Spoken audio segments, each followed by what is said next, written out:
Սամվել Կարապետյանի կալանքը երկարաձգելու հարցով դատական նիստի ընդմիջմանը փաստաբանները շփվել են լրագրողների հետ։ Նրանց գնահատմամբ դատական նիստը կարող է ձգվել առնվազն 2-ից 3 ժամ, որից հետո դատարանը կհեռանա խորհրդակցական սենյակ։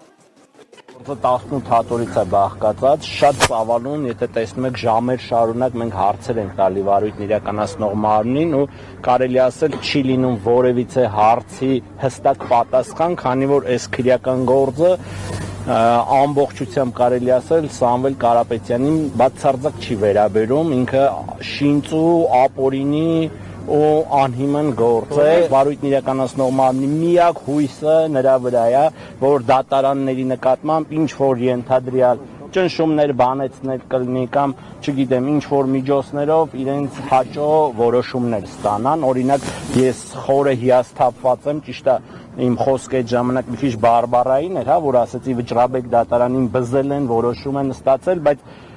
դա համենայն դեպս այս գործով առավել քան փաստվում է իմ խորին համոզմամբ, որ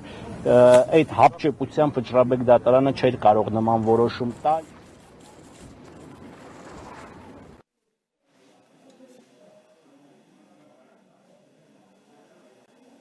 Եթե 53 հոգանոց քննչական խումբը 5 ամիս շարունակ քննում է եկեղեցուն կպաշտպանենք մեր ձևով նախադասությունը եւ գործը չի ուղարկում դատարան, նշանակում է այդ քննիչները մեղմ ասած ջանասիրության հետ կապված խնդիր ունեն։ Լրագրողների հետ զրույցում փաստաբան Արամ Վարդևանյանը քննչական խմբին կրկին մեղադրել է անգործության համար։ Նա նաեւ շեշտել է, որ Սամվել Կարապետյանի ներկայացված տնտեսական բնույթի մեղադրանքները եւս անհիմն են։ Փաստաբանը տարածանք է հայտնել, որ ամիսներ շարունակ Կարապետյանի նկատմամբ կալանքից բացի խափանման այլ միջոց չի կիրառվում, ինչը ըստ նրա իրավական աբսուրդ է, քաղաքական հետապնդման վկայություն։ Ինձ առաջնային հարցերից մեկը դեռ սկզբնական փուլում որ տալիս էին, ասում էին լավ, կարծես Հայաստանի Հանրապետությունը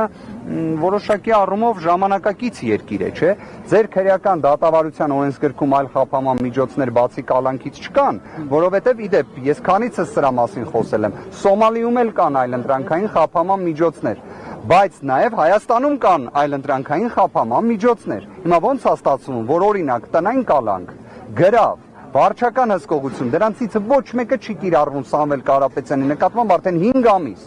Եթե միայն այս ցուցիչը ֆիքսեն գործընկերներ, բավարար է արձանագրելու համար, որ սա աբսուրդ է, սա քաղաքական հետապնդում է։